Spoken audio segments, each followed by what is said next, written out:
Welcome back to the After Hours podcast. I'm your host, Francisco. Co-host today, I have Joey Prohaska, and we're joined with Jon Mickle from Benchmark Restaurant. What is your role in the operations here? I'm the general manager here at Benchmark. Awesome. Okay, cool. How long have you been with the program? I have been with the restaurant literally since before we opened. So we just had our 3-year anniversary, November 6th, 2020. So we opened November 6th, 2017. I think I first started doing work for the restaurant about that summer. So probably June 2017. So 3 years-ish. So you've seen it all. I've seen most of it. It's the nice thing about this business is, you're always surprised. There's always something new. It's not a desk job where you just come in and you do the same thing for 8 hours and you go home at the end of the day. It's constantly have to be evolving, thinking on your feet, making snap decisions and kind of getting better every day. So what's your favorite part about being the GM of Benchmark? My favorite part is building the team. And I could probably do a whole hour just on that. So specifically with Benchmark, one of the best parts about this place is I'm working with Chef Jeff Dinnebeil. He's our chef owner. And he and I have worked together at a couple different restaurants over the course of about 15 years. And when he told me he was going to open his own place and kind of recruited me to come over here, I think I probably turned him down a half dozen times. And then I finally said, okay, fine, let's do this. The best part about here is that between myself and Jeff, we were able to kind of pull people from places that we'd worked at over the years. So it was a little bit of the kind of like get the band back together, put the team together for one last heist kind of thing. So, I could list, whether it's our bartender, Adam, our morning prep cook, MJ, servers, Ashley, Brian, Audrey, Chris, sous chef, Graydon. We've got one of our line cooks, Travis, he goes by Goose. A ton of people that we've worked with. I think it's unusual in the restaurant industry to work with people for as long as we've worked with some of these people. I mentioned working with Jeff for about 15 years, but some of these staff members I've worked with for like a decade now. It's crazy. So we're really lucky with our staff. So you guys are just building an all-star team. That's kind of what we're going for. So I talked about killing two birds with one stone answering this question because I know the next question is probably what's the worst part about running a restaurant. And I don't know if I'll call it quote unquote the worst part, but one of the most difficult parts is the same thing as it's building that team. So building the team is the best part because you get to pick the people you want, put them in the place you want, train them to do the things that you need them to do. But it's also one of the most difficult things because at best, hiring is kind of a roll of the dice, right? So before I worked here, I was the general manager of a gastropub in town, which one of the great parts about that place was we were still delivering great service and food and product and all of that. I don't think the model of service there was as polished as what we do here at Benchmark. And that's not a knock on the place. That's just kind of the method of how we did things. One of the great parts about that place is doing job interviews. I could literally just kind of hire people based on, you seem like a great person. And you seem like somebody that, even though you've never worked in a restaurant before, would fit the team really well. I like your personality. I seem like somebody that can learn, all of that stuff. So I could kind of bring people in and coach them up from square one, which was really satisfying and kind of cool to be able to do. Here at Benchmark, we do have kind of that elevated style of service, which the difficult part is I can't necessarily just say, you seem like a nice person. Why don't I hire you? Because you kind of have to have a certain base level of knowledge about food, about wine, about cocktails that, the average person off the street wouldn't necessarily know. On the one hand, it's more difficult because I have to kind of exclude people from the interview process just because of lack of experience, even if they seem like good people. But on the other side, that kind of allows us to, as long as we're hiring well, kind of assume a base level of competency for the people that we bring in and then kind of use that as a starting point instead of starting at square one and kind of develop it even further. We had Dave the other night when we were here. He was fantastic. Yeah, absolutely. Dave's one of the best. Actually, Dave's a great example too. When we first opened the restaurant, well, before we first opened the restaurant, there was nothing in this space when we got here. When we got here, it was a gravel floor. The building's been here, I think, for probably about 10 years, but there was nothing here before we got here. So there was a lot of construction stuff and a lot of kind of non-restaurant related stuff that went into it before it opened. And I always say the first time that Benchmark kind of became real in my mind, even though at this point I'd probably been working on it for 4 months, was when we had the staff in the building for the first time. Mm-hmm. You know, you can tile floors and run plumbing and move equipment around all day long, but until you get the people in the restaurant, it's not really a restaurant. So one of the first times we had everybody in, we did the old cheesy, everybody stand in a circle, say your name, where'd you work before, tell us a funny story. I think the first time I realized we were onto something special was when we did that, and literally every person in that circle, as we went around that circle, mentioned the level of experience that they had. So, you know, it was, my name's so-and-so, I ran the kitchen here. My name's so-and-so, I opened this restaurant. My name's so-and-so, I was the floor manager here. My name's so-and-so, I, was the district director at such and such. So we, again, I mean, you'll probably hear me say this 20 times throughout the course of this, but we are very lucky to have the staff that we have. That's so great that everybody you brought on had like some degree of pedigree, and that everybody, working as a cohesive unit can fill in the gaps where it's needed, really. Absolutely. That's so bringing people in, I mentioned, is kind of a anxiety producing thing for me because, it's regardless of how good somebody is at the job of being a server or being a bartender, being a busser, there's the part of that too where you also kind of have to fit in. And I don't mean that to be cliquey and that kind of thing, but you just have to be a good fit for the restaurant, for the people that come into the restaurant to dine here, for the people that work in the restaurant, all of it. And it's hiring here is very difficult. It really, really is. But, when we get good people in here, we do our best to keep them. And, we do our best to kind of train them up and give them more tools than they even came in with. I actually was going to see if you guys wanted me to go into a little bit of kind of our steps of service and service training and that kind of stuff, because I think that's... We'd love to hear about it, yeah. Gotcha. Okay. So again, I mentioned we've been open for about 3 years, and, we didn't get into this business to win awards and accolades and all of that, although we have gotten a couple things which kind of stand out to me. Mm-hmm. If you look at our wine list, we're actually 2 years running for Wine Spectator Award of Excellence, which is kind of cool. But the one that really, for me, feels like a feather in my hat, and also everybody that works here, is 2 years running we've been voted the best staff in Solito. Wow. Congrats. Thank you. Thank you. That's, again, I think Jeff won Best Chef in 2019. And we've won some other things, which is great and, wonderful. But the one that I kind of take pride in is best staff, because I think that we really do have the best staff, and they put in the work to do that. So I talked about the idea of kind of, first of all, finding good people, good experienced people. And then I wanted to talk a little bit about kind of developing it from there. When we do orientation for a new staff member, one of the things that I hit is our core values. So we have 4. We list gratitude, we list respect, we list attitude, and we list dedication. Grad. The grad program. Exactly. I guess I'll kind of touch on each of those, and then I'll finish with the one that I kind of feel is the most important and go from there. So dedication, is pretty easy to explain. Whether we're talking about somebody that's going to be coming in and doing prep for us, you need to know your recipes. Or we're talking about a server, you need to study the menu. You need to be able to describe allergy concerns, anything like that inside and out. Coming in as a bartender, you need to learn those cocktail recipes so you can get them out of the service well quickly. So dedication. Gratitude is a big one. And I usually kind of break that into gratitude for the guests that come into the restaurant. We do have a great staff. We also have great guests that come in here. It's not unusual for us on any given day of the week to have half of the dining room be people that are regulars that we see 2, 3, 4 times a week. We've developed relationships with these folks, and we love every single one of them.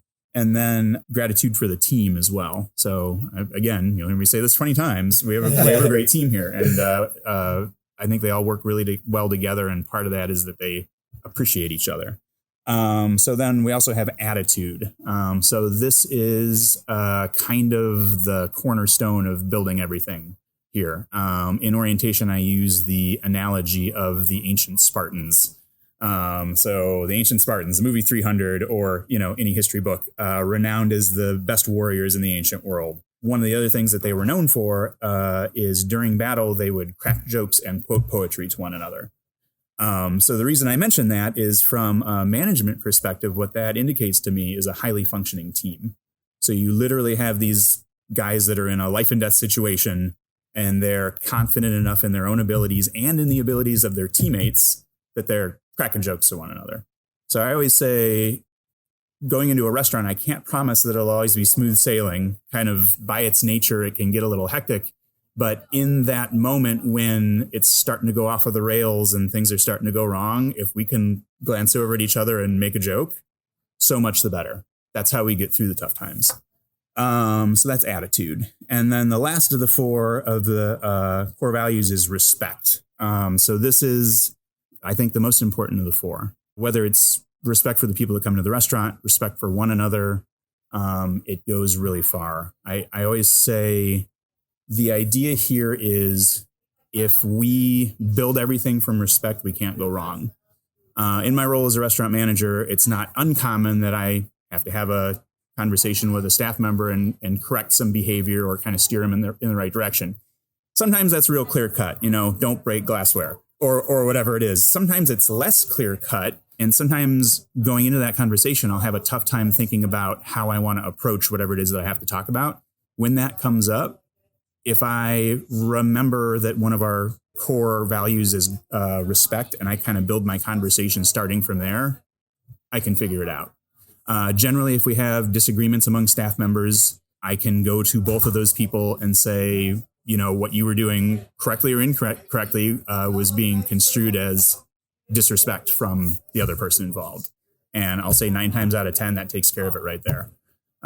So respect is a big one for us. How is it different preparing servers for here based on your other restaurants that you've been a part of? Yeah, so we have our steps of service that we use, and I have a couple different training modules for the servers. The one is literally a numbered step-by-step, do these things in this order at every table, and you will have given perfect service. And then the other one's just a list of kind of bullet points to kind of polish your presence in the restaurant. So to talk about the first one, we refer to as the science of service. So like I said, numbered step by step, we kind of divide that into the first half and the second half. The first half is all set up to basically build for the server the best table that they've waited on. As a server, the most enjoyable tables to wait on are the ones that have questions for you that are pertinent to the experience. They're interested in what you have to say. They want to hear about the features. They want to hear recommendations, all of these kind of things. So our steps of service are built to kind of try to make every table into that table. The way we do that is through a few different kind of steps. First of all, I always coach the staff to not every table is going to be into this. So, we put a lot on the servers to kind of recognize if people are into this or not. And, if you're getting the vibe that they're not into it, hit the eject button, get out of there. So what we do is we make a distinction between personal recommendation and a personalized recommendation. So personal recommendation would be, try the salmon. I had it for lunch. It's delicious. And then your table says, I don't really eat seafood. So you're out of luck. Whereas a personalized recommendation, you're first going to gather some information and then make a recommendation based on that. I always say in a perfect world, we wouldn't need printed menus. So we coach the staff to get to know the people at their table a little bit. And in this kind of gathering information step of service, I think kind of counterintuitively, we coach the service staff to use close-ended questions. So in other words, you want something with a yes, no answer or an either or answer. You don't want a paragraph long, essay response to an exam question. It's simple things like, are you in the mood for seafood? So that's always kind of my go-to example, because whether the person says yes or they say no, you've eliminated a dozen items from the menu. So you can cut those out of your recommendation. And then, you can do a couple more questions and narrow it down to 1 or 2 items. I always tell the servers, if you remember from when we were kids, the game Guess Who, where you flip the little cartoon people faces down and say, are you wearing glasses? Are you a man or a woman or whatever? That's what we're doing, only we're doing it with menu items. it seems like a simple thing, but that is the most important part of our table greet because it does a lot for the guests, but also for the server. So it establishes the server as an expert on the menu. You know, I always tell, especially new servers, even if you don't have a perfect handle on everything on the menu, use the information gathering step and use personalized recommendations, because rather than coming up to the table and saying, do you have any questions, and letting them kind of ask about whatever, doing it our way allows you to kind of direct it, and you're not going to recommend something you don't know anything about. So it lets you be an expert, even if, you know, you're not 100% there yet. It builds a rapport with the table. You know, you're kind of building capital at that table. You're getting them to kind of relax, let the server control the experience a little bit, which honestly, I'm a big fan of when I go to restaurants, because I don't know about you guys, but when I'm hungry, I'm terrible at making decisions. If I go to a great restaurant like this one, I would prefer to have the server recommend me something than picking something myself. Absolutely, because you know they've seen it all. You know they've had it all, most likely. So, you know, you build that rapport with people. And when you have that early, that can pay dividends later in the meal if something does go wrong. You know, food runs a little long, whether it's something in your control as the server or not. You know, if you have to kind of cash in that capital that you've built later in the meal, they're a lot more likely to be on your side when you've spent the time to kind of build that rapport earlier on. For sure. And that reminds me of, we actually did a podcast with Confessions of a Server, who's kind of talking about this. He's like, if you know, you never know when something could go wrong, and then if you crack a joke or you get you're personal with them from the start, that makes a huge difference in the end. 100%. I absolutely agree. So yeah, you got your you know, we can continue on with steps of service if you'd like. Everything too. So I mentioned we kind of break it into two halves. So the first half is that idea of kind of setting the server up for success, getting them hopefully to be kind of in control of the experience and all of those things. And then the second half, and I'm not 100% sure I should have this in here, but I'm going to go through it. So the second half is built to turn the table. So in the restaurant business, I'm sure you guys know our profit margins are razor thin. Yep. So anything that we can do to kind of maximize the value of each seat in the restaurant, we need to be doing, especially in these days. So the second half of our steps of service are kind of built to include a whole bunch of subtle psychological clues to let people know, we appreciate your business, so happy to see you again, and your time at Benchmark has come to a close. Thank you so much. Have a good evening. So everything from offering coffee and dessert. So little sub story there, a restaurant I used to work at back in the day, for a while, they were doing surveys. I feel like they didn't get a ton of interesting information from that, but the one thing that stuck out to me was, there's a couple steps here, so hang with me. They found a correlation between overall satisfaction related to satisfaction with the timing of the meal. So if somebody was satisfied with the timing of the meal, they were much, much more likely to be overall satisfied with the entire experience. And then people were much more likely to be satisfied with the timing of the meal if they were offered coffee and dessert. Didn't have anything to do with whether they bought coffee or dessert, but if they were offered coffee and dessert, they were more likely to be satisfied with the timing and then satisfied with the overall experience. And then even breaking that down further, if they were offered coffee and dessert, great. If they were offered coffee or dessert, okay, but not as good. And if they were offered neither, not so good. So that is one of the things that we coach the servers to do here, is offer coffee and dessert. And I think that has to, the whole being satisfied with the timing of the meal there, I think you're just sort of ticking boxes for people at the table. Again, whether or not they actually order coffee or dessert, you're eliminating, like, I'm offering you all of the things that I can offer you. So at some point it's kind of like, well, you've had everything that you could, or you've turned it down, and we've come to a close. And then, you know, it's things like when we bring the food to the table, we bring enough people so that we can drop all the food off in one go.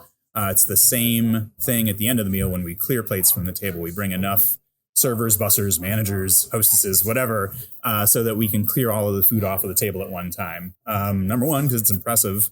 Number two, it's actually more time efficient for the server, because instead of making multiple trips back and forth to the table, you can get it all in one. And then number three, because it's a nice kind of bookend to service. We get it all out of there at one time. And then all the way down to things like at the very end, when you're cashing out your table, you drop the check, great, you take it back, you swipe a credit card, or you make change or whatever it is. You bring the change, you bring the charge slip back. Thank you again. You do another thing, you get that back off the table. So that is kind of the final one more chance to say thank you so much for coming in. We appreciate you, and have a good evening. I don't know if I necessarily want all that in there, but I thought I'd say it because it is. You'd be surprised how often, on a busy night, I need tables to turn to get the reservations that are coming up, and I'll see table chatting after having finished 45 minutes ago, and I'll say to the server, "Did you get the check off the table?" And they'll say no, and I'll say, "Go do that, please," and they'll do that, and then the table will get up like magic. Yep. So it's so weird how all the small like psychological things add up, and they really do make a difference whether people know it or not. And I was actually wondering, I've been to a decent amount of restaurants, and when we were here last week, why multiple servers or managers came out and cleared the table, and that kind of puts everything together now. Yeah, what's that seem like from the other end? I don't know. yeah, it's like it's a cool experience, and it just, like you said, it's very time efficient. The best part was all of us getting served at the same time. Yeah, because there were 6 of us, so like that's no small feat, right? Yep. And it felt really good that we got to see everybody's dish come out, and then my face lit up, and then Joey's lit up, and then the entire table, like it was like this passing of the torch when every plate hit the table. Nice. It was so cool. Very cool. Can I ask you guys what you had when you were in? Yep. I had I believe the 14-ounce prime New York strip Chef's Way. Oh, there you go. So it was terrible, right?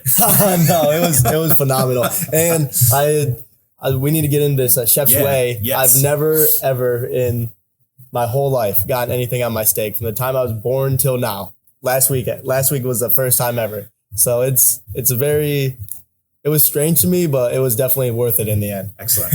Steak Pierce, look away. You're right. No, it was. What'd you get, Frankie? It was phenomenal. I had the 16-ounce ribeye. Solid. Yep. Chef's Way or straight Chef's up? Way, of course. Nice. Yep. Okay, Yep. So Chef's Way. Chef's Way, for those of you that haven't been in the restaurant, is kind of our version of a modified Oscar. So an Oscar is usually your steak, asparagus, béarnaise, and crab. So we do our béarnaise that we use is a black truffle béarnaise.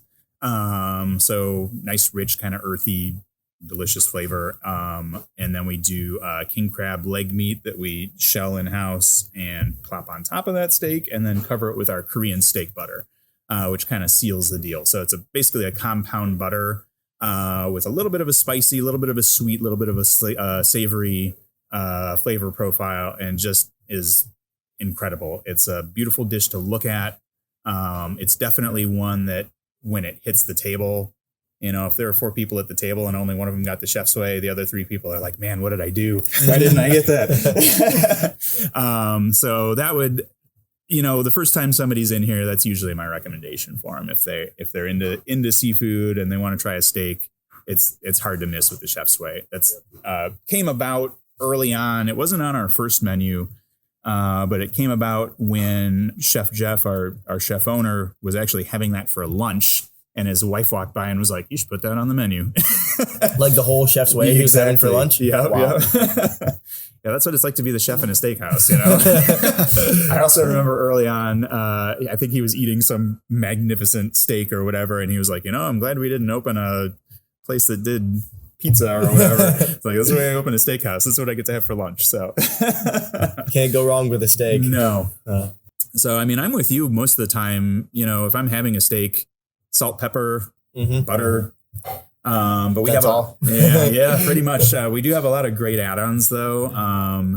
And those kind of change on the menu when we change the menu. So we change the menu, I'll say about 3-ish times a year, basically seasonally. We do use a lot of fresh ingredients, so sometimes there's things that we can't necessarily get year round.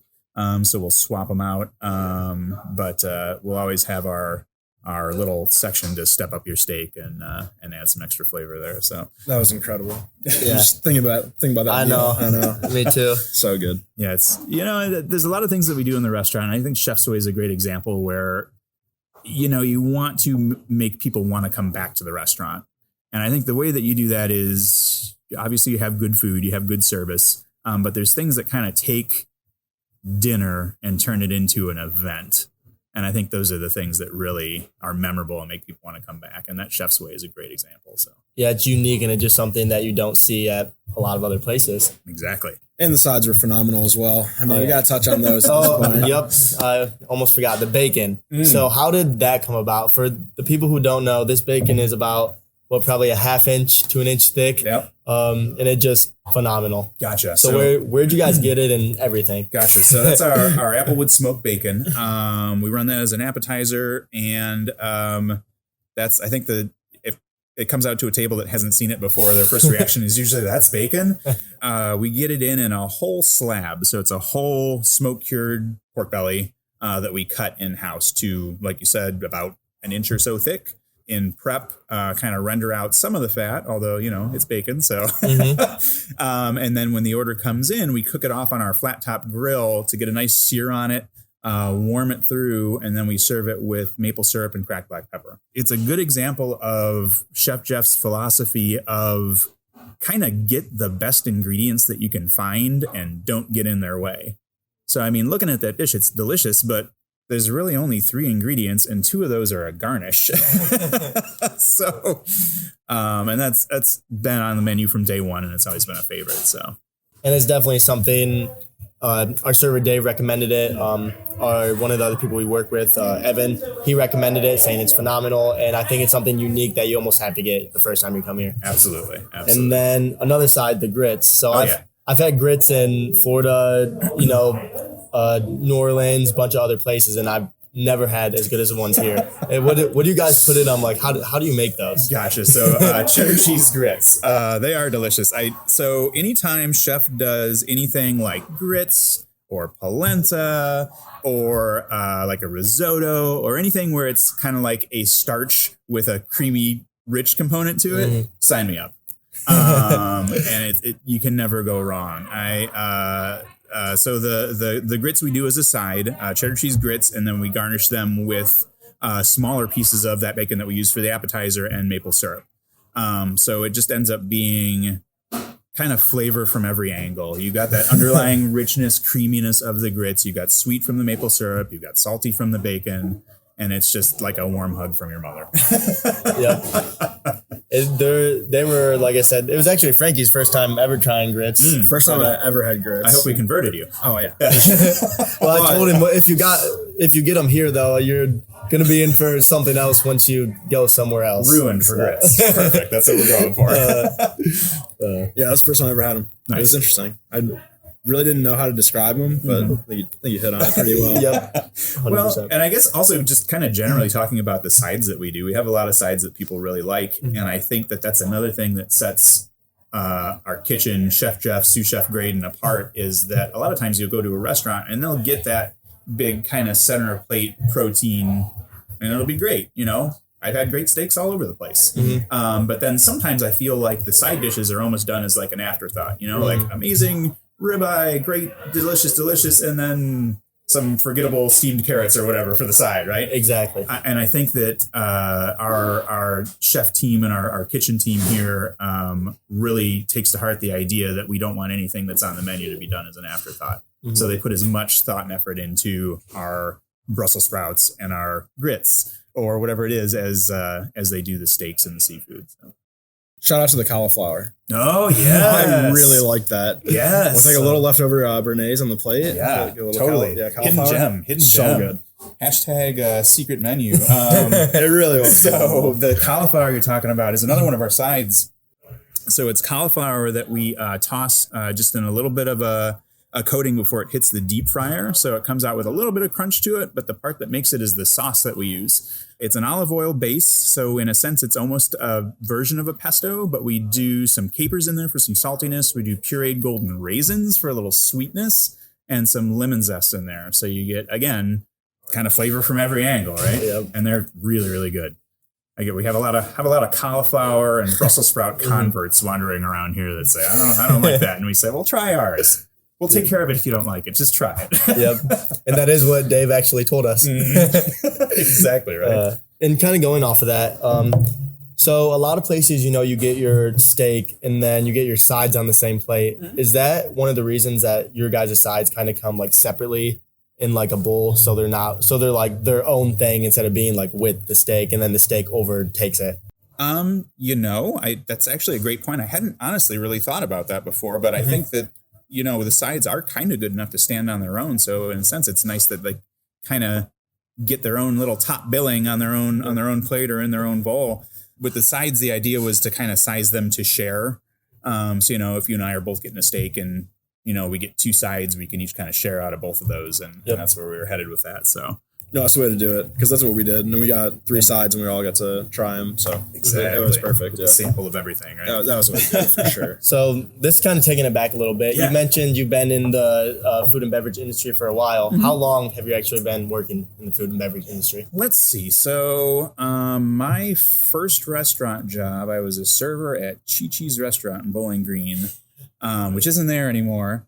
And that was probably, I'm going to say, 15 or 16 years ago. So that was my first restaurant job. And like I said, it was, having not done it before, it's a different kind of business. Mm-hmm. And it's a great business. I mean, I've, took what was at the time just a college job for me to make some extra money on the side and turned it into a career, because it's hard to beat. I mentioned, I think before we started recording, the nice thing about this business is there's always more to learn.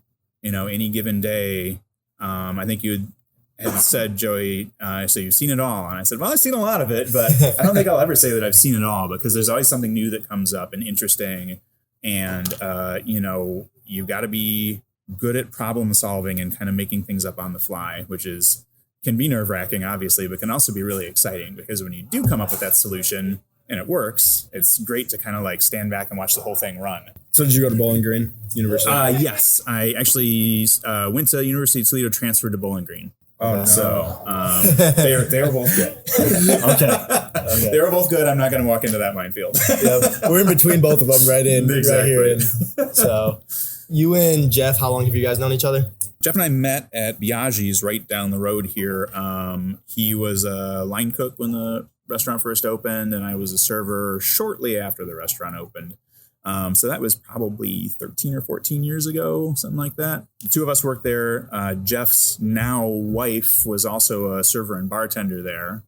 The 2 of them, after Biaggi's, moved to Chicago for a couple of years, where both of them worked in the restaurant business at a couple different places and got lots of experience. Came back to town eventually, and a few steps later, decided to open Benchmark, and here we are. Benchmark seems like it's doing pretty well here in Levery's Commons. Have you and Jeff ever thought about opening another one somewhere else, or opening a different restaurant in the area? Short answer, yes. So I guess before I get into that, I would like to talk a little bit about where we are located, because for those of you that don't know, located in Perrysburg, Ohio, which is Northwest Ohio, in a town called Perrysburg, which is probably 10 minutes outside of Toledo proper. And this is now the 3rd restaurant that I've personally managed basically within sight of this place. So it's just a great location. So Toledo in and of itself is kind of a restaurant town. We have a lot of restaurants. People like to go out. And then within Toledo, even more so, Perrysburg is a restaurant town. I mentioned earlier, it's not uncommon for us to look around on any given night and see half a dozen tables that are here 2-3 times a week. And then even within Perrysburg, the outdoor shopping center that we're in called Levis Commons is kind of like the epicenter for all of that. I think one of the things that kind of makes our location great is we sit right at the intersection of Interstate 75, which is the biggest north-south conduit for the United States, and Route 8090, which is the biggest east-west conduit for the United States. We're right at the intersection of those two. So we do have a lot of regulars that come in here. We also have a lot of people from out of town. We're right across the street from 2 big hotels that are, well, I'll say before COVID and all of these changes, were among the top occupancy in the companies that they're a part of. Again, before all of this, we literally have regulars that live half the year in France or whatever it is. So we get people from overseas. We get people driving, from Maine to Oregon or whatever it is. So we get the regulars. We also get the travelers, which is a nice kind of way to double dip on business. And then as far as opening more restaurants, I'll say from day one, Chef Jeff didn't open this place to open a restaurant. He always wanted to open restaurants, plural. I don't know if I can exactly speak to plans for the future, but I'll say I don't think Benchmark will be our last restaurant. Okay. Awesome. That's good to hear. Oh, yeah, for sure. And if you were to do it all over again, starting from, square 0. Mm-hmm. What are some things that you wish you had known going back? And I guess part of it, I had a conversation with one of my servers not too long ago where that server had kind of a frustrating night in the restaurant. And, it happens to me still. It's, we're people, it happens.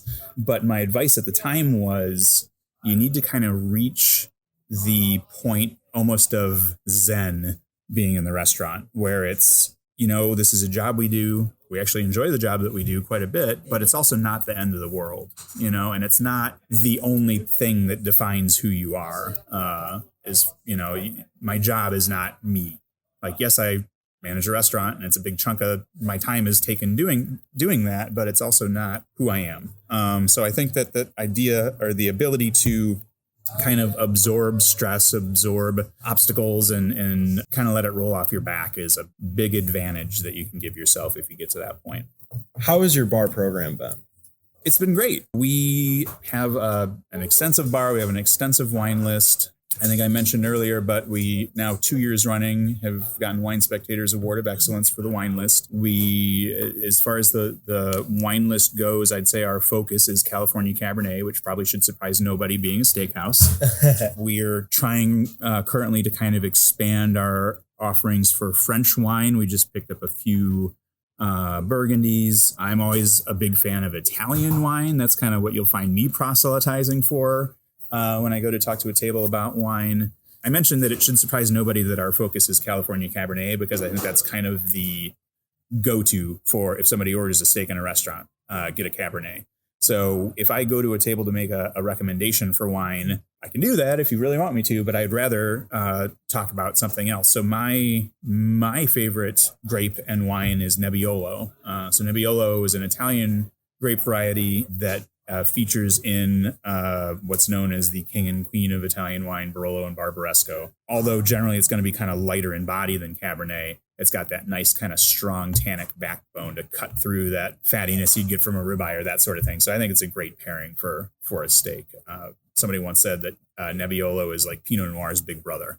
So it's a great way to go. What is your ideal pairing for both an entree and a beverage here? So if I was going to come in and order an entree and order a drink, what would I get? Oh, man. So this is tough because when I was talking about our server training, so somebody comes in, sits down at a table and asks the server, what would you get? My coaching for the server would be to turn that back and say, are you in the mood for seafood? And so, again, the whole point is to kind of find out what they're interested in, not necessarily what I'm interested in as the server, right? So to actually answer that question, I'm kind of off the map for myself. And, I've pretty much had it all at this point. I think that we talked earlier about the chef's way is kind of hard to beat.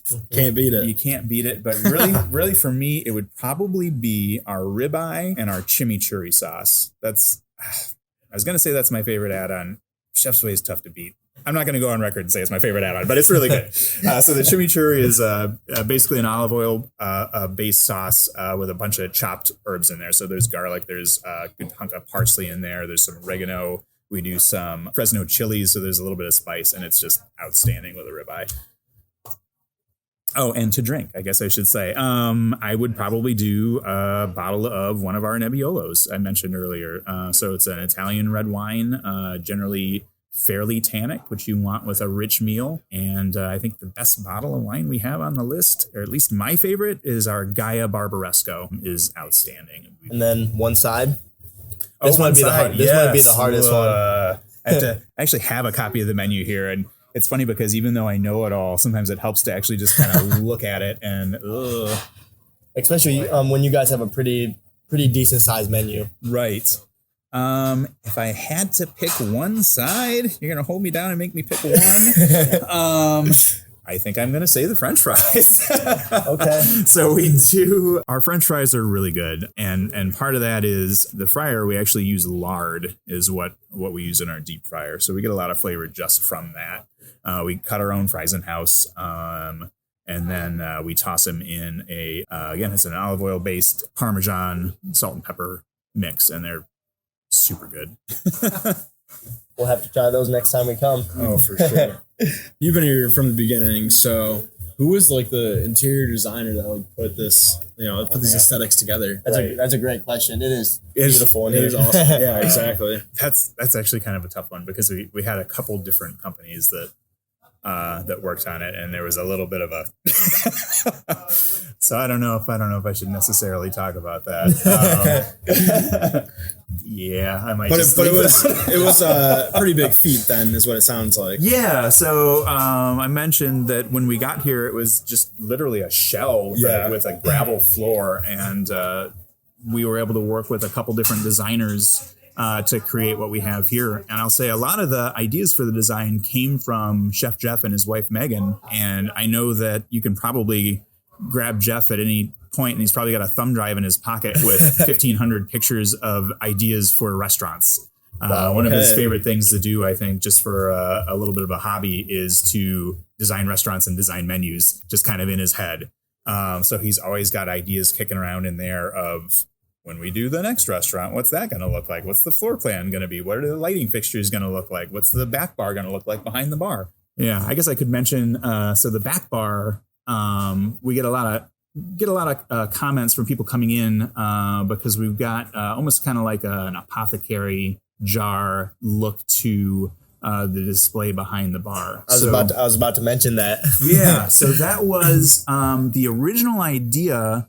We were supposed to have glass globes fabricated that were large, that were probably a couple feet across. And we were going to have 4 of those behind the bar, and we were going to use them to mix cocktails in and serve from there. So we contracted with a company in downtown Solito called Gathered that signed on to do those. And Jeff and I took a meeting with them probably a couple months before the restaurant opened. And they were having difficulty because the equipment that they had wasn't actually large enough to fabricate those vessels as large as we needed them to be. So we sat down with them and we came up with a new solution, which was to make a dozen or so smaller ones in different sizes. I think that's one of those cases of kind of a happy accident, right? Because I think it actually turned out to be a better looking display than it would have been if it was just 4. So we've got, like I said, I think probably a dozen or so different size globes behind the bar that we use to store different liquors and liqueurs. And each one has a little stopcock on the bottom that we can use to funnel it out of there into whatever drink that we're making at the time. So cool. And that came directly from, like I said, Chef Jeff always kind of has a file of pictures and ideas, and I think he saw something similar somewhere and thought, I'm going to file that away for when I get to open my own place. It seems like Jeff has always known that he was going to open a restaurant, or 5 or 10 or 15. You can ask his parents. They will tell you a story about when he was something like 13 years old and woke up early on a Saturday morning before anybody else was up. And I think his parents woke up and didn't know what was going on because there were smells coming from downstairs in the kitchen, and Jeff had decided he was going to make pork chops for everybody. So he has been in the restaurant business for a long time, and I think even before he actually worked in a restaurant, he kind of had it in his blood, and he was always going to open his own place. It was just a question of when, where, and how. Okay. I guess before we leave the design of the place too, one of the neat things I think about the design of the restaurant is it's kind of integrated into the logo for the restaurant. So when you see the Benchmark logo, you notice we've got the Benchmark E. So I know this is an audio format, so I'll do my best to describe it. So the E is basically a standard uppercase E, but it doesn't have the left vertical in the E. So it's 3 horizontal lines. The word benchmark comes from the surveying field, and it's basically when you're surveying an area, before you begin, you set what is the benchmark, which is the spot against which you measure everything else. So then in common usage, it's kind of become the idea of like, this is the standard against which we measure everything else. So that's why we chose the name for the restaurant. So the E in the logo is actually derived from the lines on a ruler, which if you look at the edge of the drink menu, you can see kind of the lines on the ruler down the edge of the drink menu. And if you look around the restaurant, you can actually find elements of that E logo kind of everywhere. Everything from, we've got it inlaid in brass in a lot of the tables. You'll see the divider between the dining room and the bar has kind of the 3-tiered horizontal lines from the E. You'll see it in some of the artwork on the walls. We've got the E integrated in there. If you go up to our chef's table, there's kind of a brass ruler that runs along the edge. That's the logo repeated over and over and over. So that was another thing in the early when it was just a glimmer in Chef Jeff's eye. He wanted to have that idea of kind of like, look around the restaurant and see where we've integrated that idea. So I thought that was kind of cool. Oh, for sure. That's so cool. Yeah, so I try to find like as many like Easter eggs as you can. Exactly. That's exactly it. Yeah. That's dope. Mm-hmm. No, that's what I said when we came here. I was like, yes, the benchmark has been set. So that's the kind of tagline for the restaurant. It's called Benchmark, and we call it the new standard. Because when we opened the restaurant, the idea wasn't to open a restaurant, it was to open the restaurant. I think one of you said that. I can't remember which one of you said that. So we were not shooting to be mediocre. And to be honest, before we opened, I was a little bit anxious about calling it that. I thought it was, maybe we come back 2 years later after we've accomplished it and we put that in there. But Chef Jeff said, no, we're going to do it. So we did it. And, I think getting into this business, you have to have a certain level of kind of confidence and that idea that we're going to do this and it's going to work. So I think that has served Jeff and has served the restaurant really well. Absolutely. Seems like it. Yeah. So what's one piece of advice you would give to somebody opening a restaurant tomorrow? I guess, and it's going to be a little bit of a dodge, I think, answering that question. And my answer would be that it's not one thing.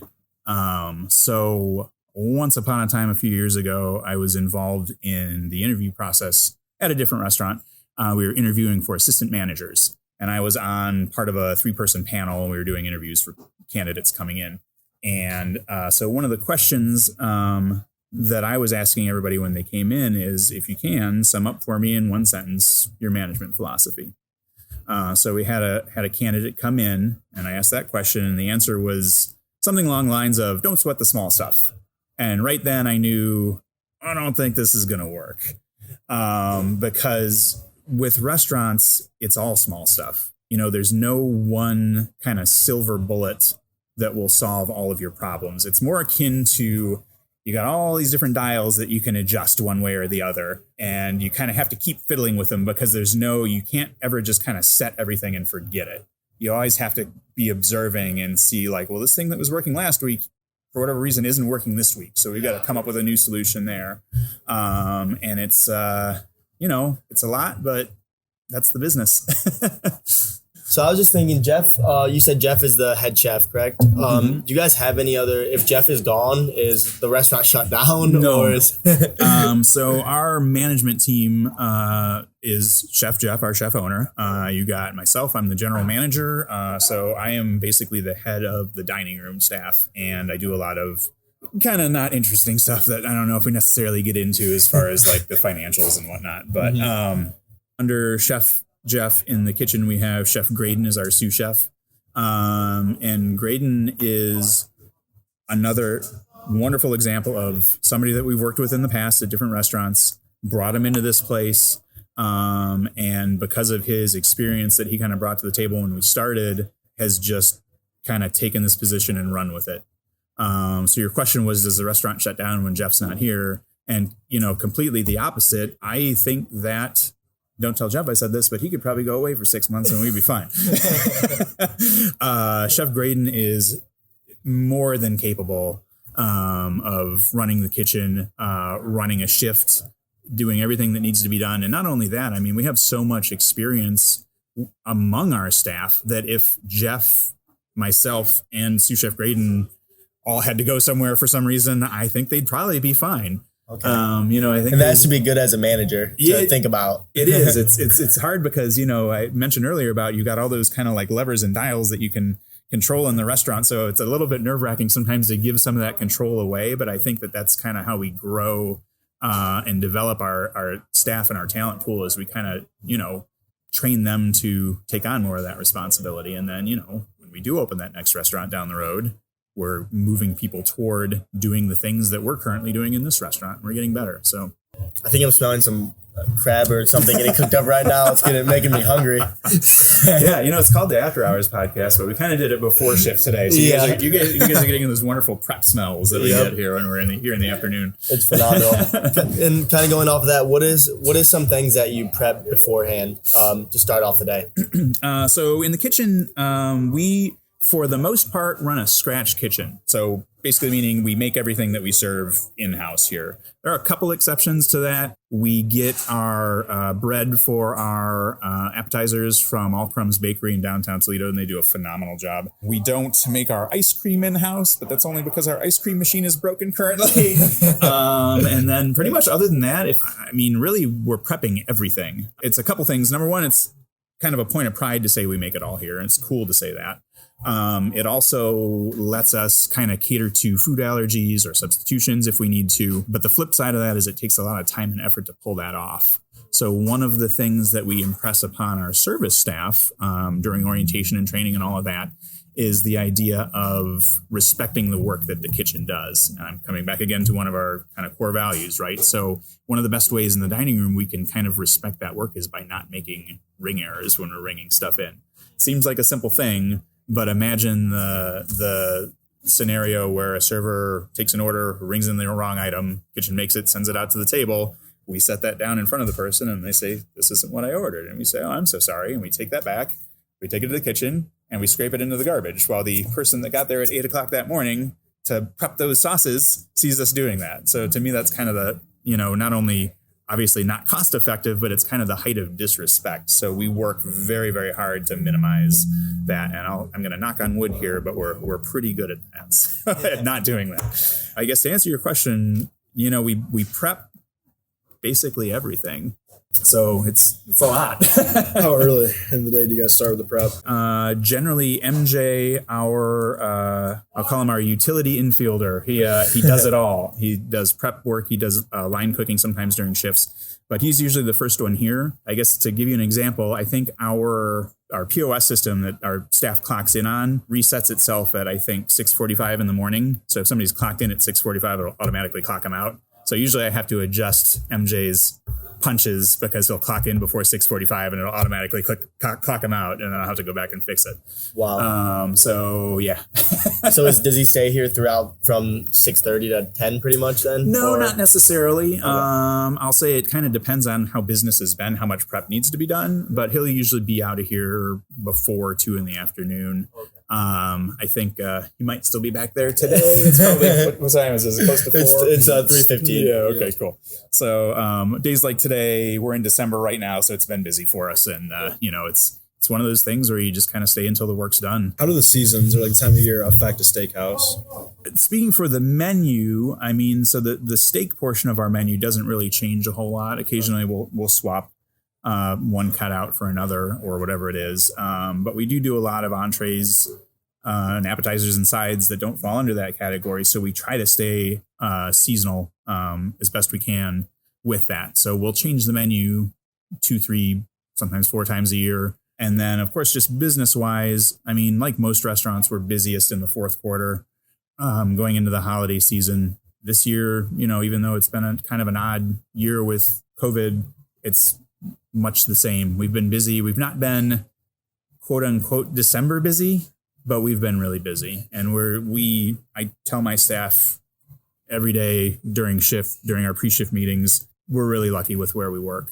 I was saying the other day, I really am hard pressed talking about right now in this moment. I don't know that there's another restaurant maybe in the world that our lives would be better if we worked there. We can talk about, some states, restaurants are closed, you're out of luck.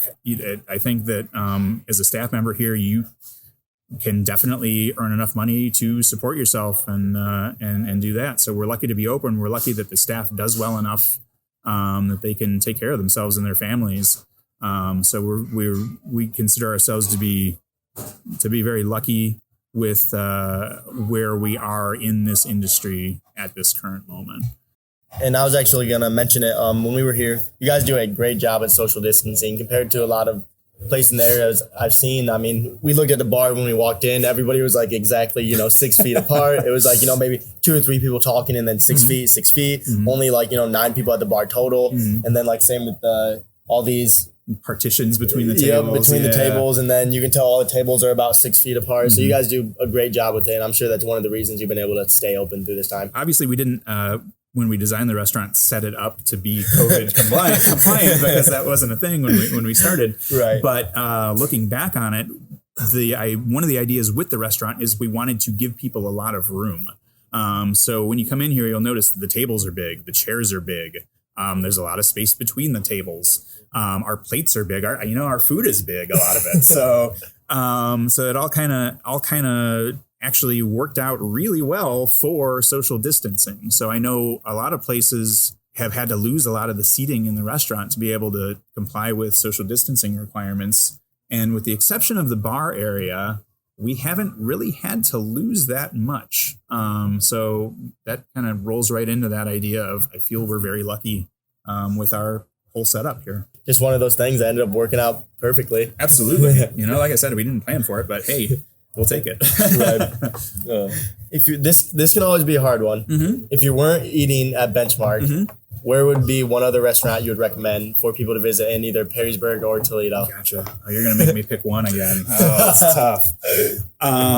So I again, before COVID and all of this stuff, going out to a restaurant is one of my wife's favorite things to do. Probably will surprise nobody with the industry that I work in. But I think that Solito is a great restaurant town. There's a lot of people doing a lot of great stuff. I guess to call out a couple of them, if I had to pick my favorite restaurant and I couldn't pick Benchmark, I'd probably say Kengo in downtown Solito. Kengo is a sushi restaurant, sushi yakitori restaurant, and Chef Kengo does an outstanding job. Honestly, I think they're open for carry out only right now. So I would say if anybody's out there and wants a good sushi meal, go support Kengo, please, because just like Benchmark has a lot of room in it to deal with social distancing concerns, Kengo's kind of the opposite of that, because he's got a great, cozy little restaurant that's outstanding.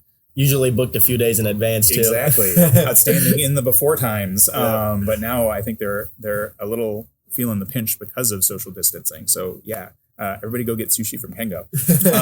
Other than that, I'm a big fan of breakfast in restaurants. So I love Dale's out in Waterville. Their chicken fried steak is outstanding. I love Smuckers on, what is that, Central? Little diner over there? Yeah, no, it's not Secor. Smuckers is like right before you get to the Walmart. I can't think of, is it like Reynolds? I think it's... Is it Reynolds? I think it's Central, but it's like a mile down from Reynolds. Okay, gotcha. Anyway, Smuckers in Solito. So they're a little diner. They do what they call the Wimpy Burgers. It's a really good cheeseburger, and I think they're known for their pie. Yep. It's great. I think they have probably like 25 different types of pie that they make on a daily basis. It's outstanding. In Perrysburg, I love Swig. They do maybe the best buffalo wings in town. That's a hot take. Yeah, absolutely. Yeah. We usually get our wings from Dirty Bird. Okay. But we'll have to try Swig. I've never had them. Yeah, we'll go head to head one day. I don't know. And then call me crazy, but I'm a sucker for the Waffle House. Hash browns, man. It's just one of those places that are just like good. Exactly. That's awesome. Yeah. And if you weren't operating a restaurant, what field of career do you think you'd be in? I think that's a tough one. Because I think, like a lot of people that are in this business, I didn't set out to do this. I went to school for metalsmithing. So, I was kind of on the artistic side of things. I was, set to be jewelry designer, design hollowware, silverware, that kind of stuff. I mentioned earlier, I kind of got a job in a restaurant as a job when I was in college. And it just kind of went from there. If I wasn't doing this, I would guess that I would be doing something that revolved around the idea of building teams. I mentioned, I think that's my favorite part of working in a restaurant. And I think I would probably have fallen into something that let me get away with that. Actually, on LinkedIn, I will always get like the weekly email of like, here's positions we think you'd be qualified for. Yep. And generally, it's all restaurant related. So, like managing partner here, or district director here, or whatever. But just recently, in the last couple of weeks, it's been popping up with FBI field agents. It's funny because I've been getting like the special agent one too. Yeah, what's up with that? I don't know. So I don't know. Apparently, running a restaurant qualifies you to be an FBI field agent. I don't know. Oh, that's hilarious. Getting into a little more fun off-topic questions. What is there a hangover recipe? If so, what is it? Oh, if there is, I haven't come up with one yet. I guess the only thing I would say is, if you're not going to be able to make it to your shift the next day, don't get hungover. Fair. If you can work through it, you know what you do in your own time, that's fine. But if you got to call off, we got problems. Yep. Fair. Have you heard any crazy ones? Crazy hangover recipes. Yeah. I feel like hangover recipes are kind of like cures, quote unquote, for hiccups, where it's more like designed for the amusement of the person's friends than for the person who's suffering the hangover. So, I think hair of the dog is always the go-to. Yep. I don't know if it works, but that seems to be the most popular answer on the show. Yeah. People say, water, ibuprofen, Bloody Mary. You're pretty much good to go for the next day. There you go. What would you say is the most thrill-seeking thing that you've ever done? Other than opening restaurants? We always love to ask this one because everybody's like, yep. It's hard to beat that one. It really is, because it's so it's funny because a while back I was talking to my wife we're talking about movies, and I can't remember how we got on the topic, but I said it's amazing to me that movies even get made, because there's so many moving parts and so many people involved and such a creative effort. And, and she looked at me and she was like, that you have been involved in opening like a half dozen restaurants, right? No. Yeah, I guess so. So, it's the same kind of thing. So I'm sure it's probably an answer you guys hear a lot, but I would say probably opening restaurants is the most thrill-seeking thing that I've done, because it's one of those things where it takes so many people doing so many things. And a chef I used to work for said, if you are opening a restaurant and it comes down to the day that you're opening and it doesn't fall so that as the first guests are walking through the door, you're sweeping the last little bit of construction dust out the back door, you probably did something wrong. So it's, you're opening a restaurant and you kind of give yourself a deadline, knowing that most likely you won't hit that deadline because something always comes up, but you can never wait until you're 100% ready to go. And that's nerve-wracking, but also exciting. So yeah, and there's always a little bit of kind of making it up as you go. Mm-hmm. Laying down the train track right before the train gets there, right? Yeah. I think you see that in every industry. You never know 100% like what you're going to get. Even like you said, you've done it 6 times, but that's, as you said, again, that's one of the reasons you enjoy it, because every time it's a little different and every day is a little different as well. And like jump and figure it out in the air, right? Yep. Literally. So what would be like the biggest difference between like a high-end steakhouse versus like Chi-Chi's? Versus like or a Pizza Popolis or like those restaurants are great. Just so I just want to know how is the thought process different when opening restaurants that are in different categories? I've worked in a couple different kinds of restaurants over the years, so at its heart I feel like every restaurant is kind of the same. Mm-hmm. So many of the skills that you need to be good at to do restaurant A also apply to restaurant B. It's just kind of what's the focus on, right? So I'll use the example here of our service staff.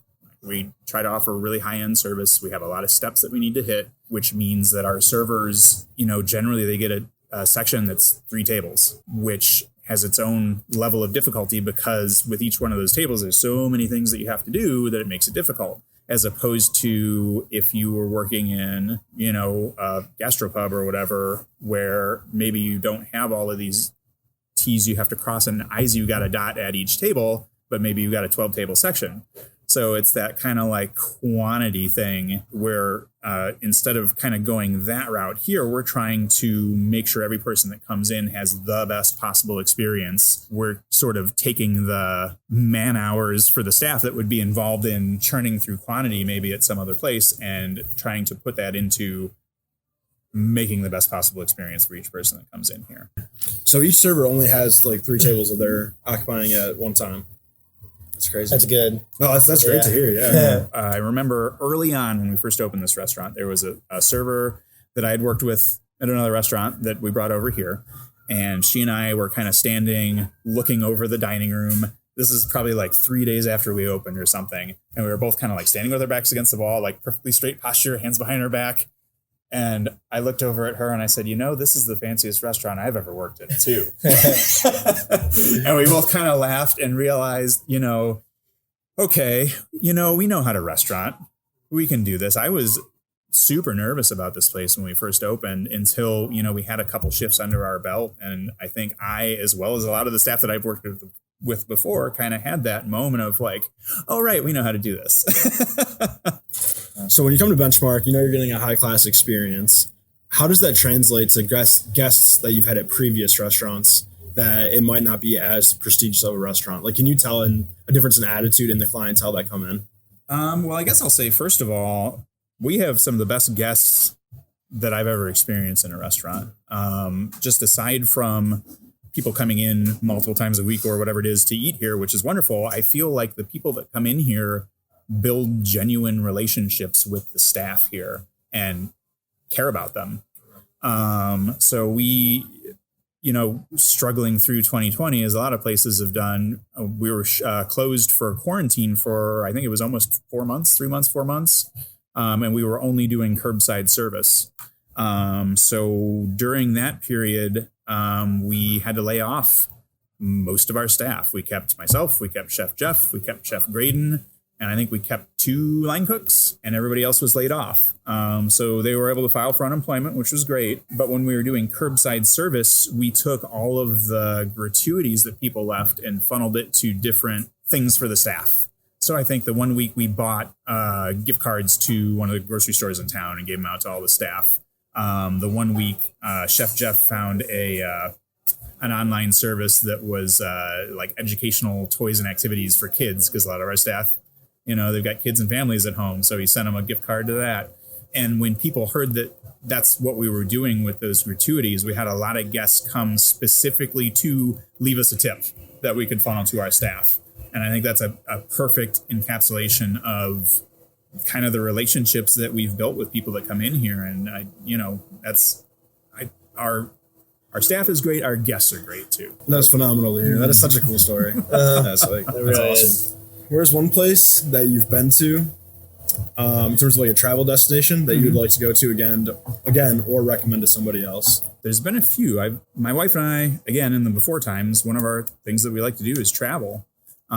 So I talked earlier about my favorite wine is Nebbiolo.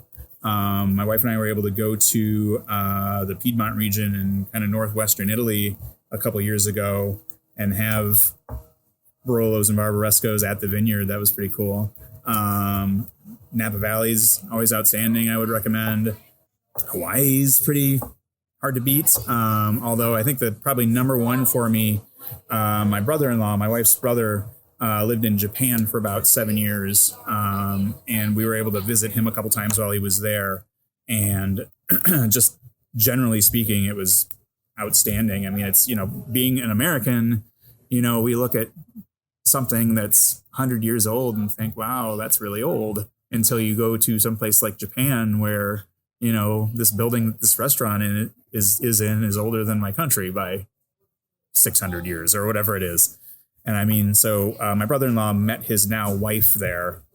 And one of the times that we visited, the two of them took us out to dinner and took us to this restaurant that his wife found. And it was probably the best restaurant experience I've ever had. It was, I don't even know how many courses and just, things that I'd never experienced. I wish I could honestly talk kind of more intelligently about it, but it was all kind of a blur. And, it was just like course after course, sake after sake, probably the best bite of beef I've ever had in my life. No offense to Benchmark.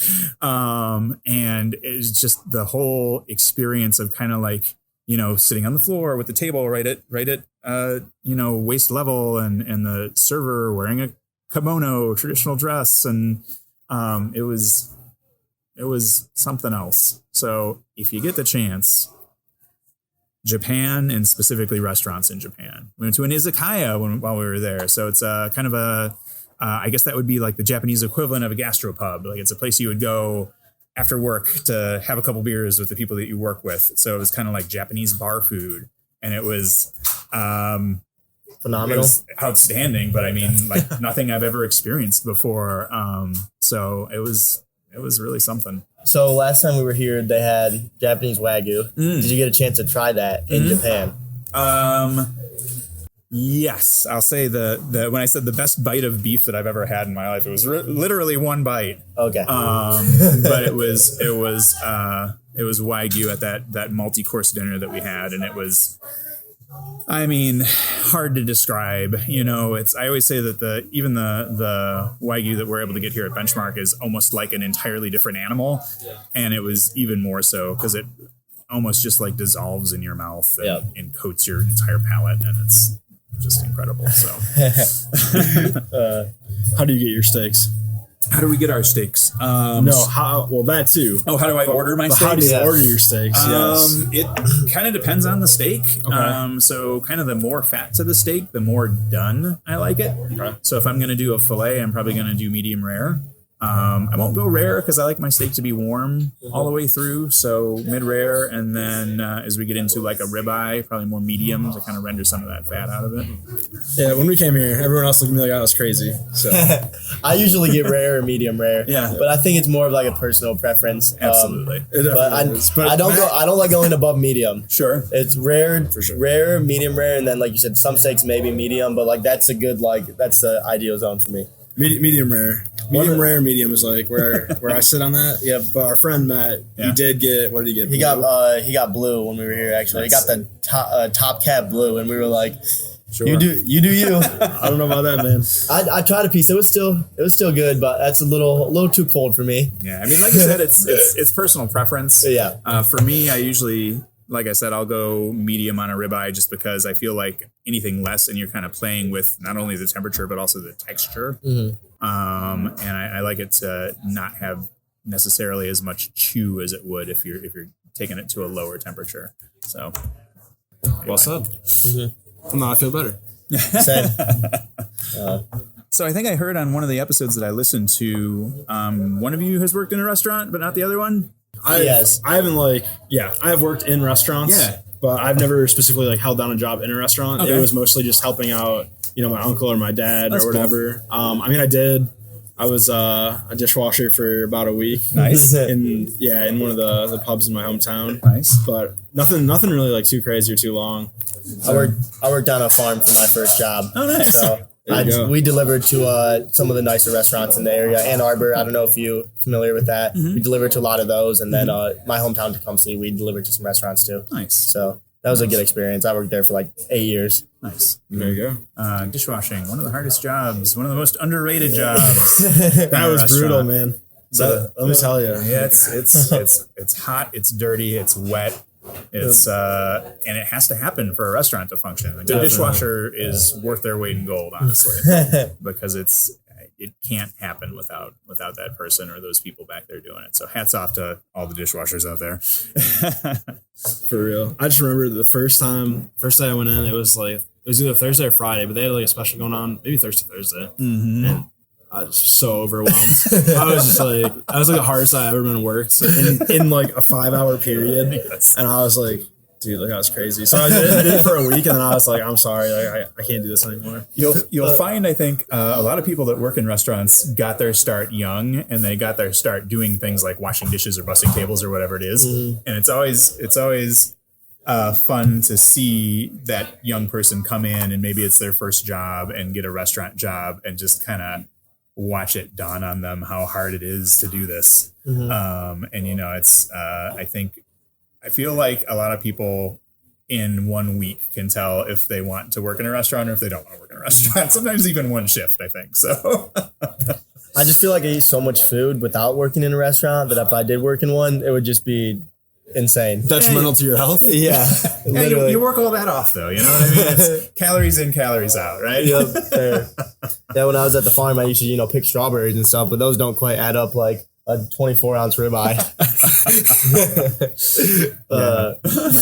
Like Chef says, there's a reason we opened a steakhouse. Yep. There you go. Exactly. So how did you guys, what was the idea behind the podcast? How'd you get doing this. Oh man, this is always a great one. You want it? You want it, or you want me? I haven't heard this. I can I'm feel sorry this if you one. answered All this right, 100 times. no, you're good. It's always fun because we always get to add more parts to the story that we forgot the last time around. So Yep. So every time we're trying to get like the full story out. Yep. Simply put, there was a team of 6 of us that came together for a mobile application called Bar Crawl. The idea of connecting friends and using it as a social media platform to go out from bar to bar, restaurant to restaurant, find all of the specials in your area. You can communicate on the app. You could also like schedule an Uber at the end of the night. Blah blah blah. Exactly. And so that's how our team came together. Joey and I being 2 of the 6. And so eventually we started like really going through the application because we work in software. So we put this app together, and about 50% of the way through, we're like, okay, we really understand like our users, which would be, college students, people that want to go out and have a good time, but we didn't really understand the flip side of it, which was the restaurants and bars that we're trying to connect with. And we just thought that this was a really great platform to get to know, the management and owners of businesses that we want to collaborate with in the future. And then now the Bar Crawl app is just kind of like, it's like almost done, but just kind of sitting there waiting to be released till a better time. But the podcast is still going strong, and we're at about 50 episodes now. Nice. So and don't see any end in sight. Good deal. Very cool. Just waiting for COVID to be over. We have a launch party for Bar Crawl. There you go. And we have a little like nationwide tour for the After Hours cast scheduled too, because we've done 3 places in Canada and probably about 20 states now. So 20 different states. Yeah. I'd say about that. Nice. So by the time it's over, hopefully we'll hit every state. Nice. In New Zealand. In New Zealand. That was a fun one. If you get a chance to listen to that one. That was the one I listened to. Oh actually. I was gonna say that was because I remember you mentioning it and when you called me the other day. Yeah. And it was very interesting to see the flip side. Exactly. And see how a restaurant operates in a completely different country. It's interesting because it was interesting to hear kind of the differences, but I think the similarities are kind of more striking. And I actually just recommended a book to one of my line cooks who likes to read a lot. George Orwell, the guy that wrote 1984 and Animal Farm, he did a book called Down and Out in Paris and London. And it's about him kind of living rough at the turn of the last century in Paris and London. And there's a section where he works in a restaurant. So, we're looking at 115 years ago or whatever it is now. And it's amazing how much of the stuff that he's talking about in his day-to-day in a restaurant is like still applicable. It's crazy. So what is it called? Down and Out in Paris and London. I'll have to read it. Yeah, I just made a note of that. Definitely gotta check that out. I loved Animal Farm in 1984. So yeah. Any other takes for like favorite movies, favorite books? Favorite movies, favorite books. So actually, we have our little book club in the restaurant here. We're all nerds, so we're into fantasy genre. So we're working our way through Brandon Sanderson's Stormlight Chronicle right now. The next one just came out, so for all you fantasy nerds out there, get excited. For favorite movie, honestly, I'll say going to the movies is probably, other than outside of going to restaurants, probably the thing I miss the most about quarantine and social distancing. So I'm kind of just like heartbroken that we haven't had any new movies in like a year. Yeah. What is that industry gonna do? I don't know. I think it's, the movie system too. I think a lot of the kind of standing that like directors develop is because their movies do well and make a lot of money in theaters. So I'm wondering how that's going to affect over this last year or so where nobody's made any money on a movie. How that's going to affect all that. It's not like they can do takeout movies. Right. I mean, there's streaming, but I don't think it's the same, Yeah. Blockbuster would be like takeout. I'm surprised they don't do that. Like mass, like people pay, to get it early. You get some sort of, $30, $40, whatever it may be, just so they make money somehow. I don't know. The problem is though that movie theaters, a majority of the money that they made is just because they upsell, popcorn and drinks for just an outrageous price. Exactly. Right. But they don't actually make money on the movies. On the movies themselves. No. We just need to do Blue Apron, but it's a movie and a meal. Yeah. Literally. Yeah. That'd be awesome. John, where can they find you on socials? Where can they find Benchmark? So Benchmark, our website is www.benchmark-restaurant.com. We're active on Instagram. We're active on Facebook. And honestly, any of that social media is the best place to find news about the restaurant. If we're doing any events, that's where you're going to see it first. Honestly, I'm not really on social media too much. Have a Facebook page, but I don't ever really do anything with it. So, Jon Mickle, GM, Benchmark here in Perrysburg, Ohio. It's been a pleasure, man. Yeah, thanks for having us. Nice to meet you guys in person, sir. And thanks for having me. All right, After Hours Nation, we hope you enjoyed today's episode. If you'd like to stay updated, you can check out our site at afterhourscast.com. Don't forget to tune in next Tuesday morning for our next episode. After Hours Nation, stay thirsty, my friends.